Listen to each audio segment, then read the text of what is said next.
নমস্কার বন্ধুরা, welcome to my channel দীপশিখার রান্নাবান্না। আমার আজকের মেনু ব্রেড চপ।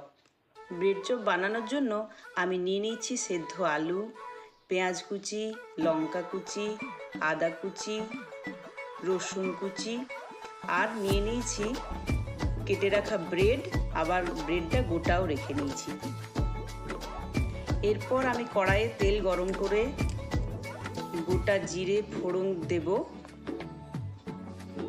এরপর আমি পেঁয়াজ কুচি, লঙ্কা কুচি দিয়ে দেব। লঙ্কা কুচি আর পেঁয়াজ কুচি দেওয়ার পর আমি একটু ভালো করে নাড়াচাড়া করে নেব।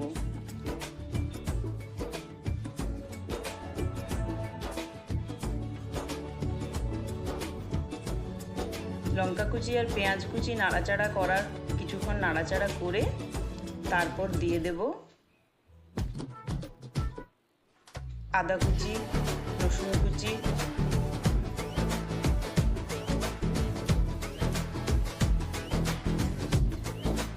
দিয়ে তারপরে আবার একটু ভালো করে নাড়াচাড়া করব। একটু ভাজা ভাজা হয়ে গেলে সেদ্ধ করা আলুটা দিয়ে দেব। সেদ্ধ করা আলুটা দেবার পর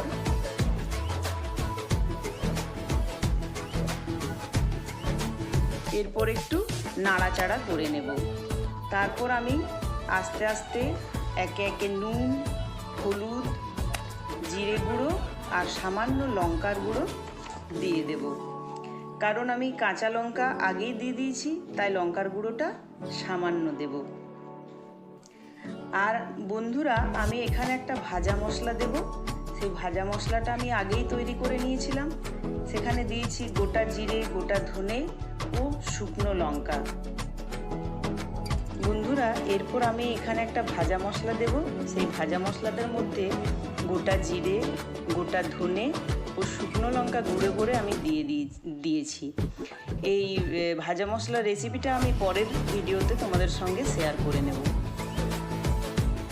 এরপর আমি চিনেবাদামটাও আগের থেকে ভেজে রেখেছিলাম। আলুটা একটু বেশ ভাজা ভাজা হয়ে যাওয়ার পরে চিনেবাদামটা দিয়ে দেব। চিনেবাদামটা দেওয়ার পর একটু ভালো করে নাড়াচাড়া করে নেব। নাড়াচাড়া করে নিয়ে আমি আলুটাকে নামিয়ে নেব।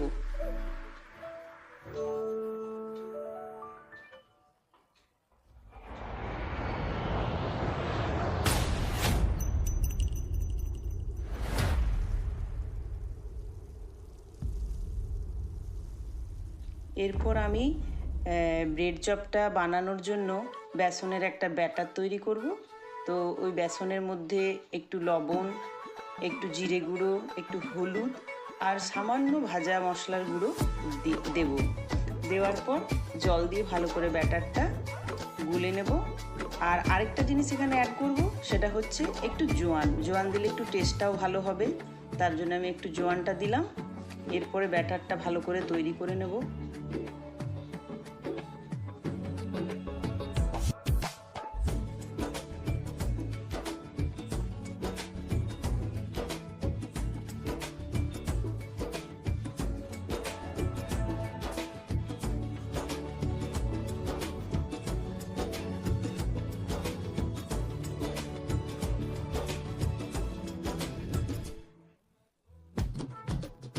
এরপর বন্ধুরা, ব্যাটারটা এমনভাবে তৈরি করব যাতে বেশি পাতলাও না হয়ে যায় আর ব্যাটারটা যাতে মোটাও বেশি না হয়ে যায়।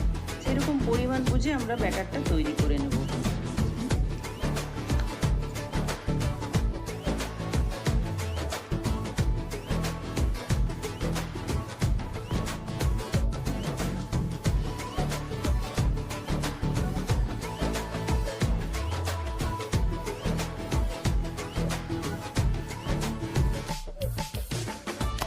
দেখো বন্ধুরা, মোটামুটি ব্যাটারটা আমার আস্তে আস্তে তৈরি হয়ে গেছে। এবারে আমি ব্যাটারটাকে বেশ ভালো করে একটু নাড়াচাড়া করে দেখো, তোমরা দেখলেই বুঝতে পারবে যে ব্যাটারটা বেশ তৈরির মধ্যে মানে তৈরি হয়ে গেছে আর কি। এরপর আমি ব্রেডটা, ওই যেটা ত্রিকোণ আকৃতির ব্রেডটা কেটেছিলাম ওইটাতে আলুর পুরটা ভালো করে সমান সমান করে আলুর পুরটা দিয়ে দিলাম। দেবার পর আরেকটা ওই ত্রিকোণ আকৃতির কাটা পিস নিয়ে উপরটাতে দিয়ে একটু হালকা হাতে চাপ দিয়ে ওটাকে তৈরি করে নিলাম। এরকমভাবে আমি কয়েকটা পিস তৈরি করে নেব। এরপর কড়াইয়ে তেল দেব। আমি এখানে বন্ধুরা সর্ষের তেলই দিয়েছি, আপনারা চাইলে সাদা তেলও দিতে পারেন, কিন্তু সর্ষের তেল একটা মানে ভালো স্মেল আসবে বা পকোড়া জাতীয় জিনিস ভালো লাগে, তাই সর্ষের তেল দিলাম। তারপর আমি ওই ব্রেডটাকে ব্যাটারের মধ্যে ডুবিয়ে কড়াইয়ে ছেড়ে দিই। এরপরে আস্তে আস্তে করে আমি দুই পাশ থেকে নাড়াচাড়া করব, একটু ভাজা ভাজা হয়ে যাক। ভালো করে একটু ভাজা ভাজা হয়ে গেলে আমি দুপাশ থেকে দেখো লাল লাল একটু হালকা ভাজা হয়ে গেলে আমি এটা নামিয়ে নেব। এরপর আমি সাজিয়ে নিচ্ছি। যদি আমার এই ভিডিওটা আপনাদের ভালো লেগে থাকে তাহলে please like, comment and subscribe. এটা আমার রেসিপির ফাইনাল লুক।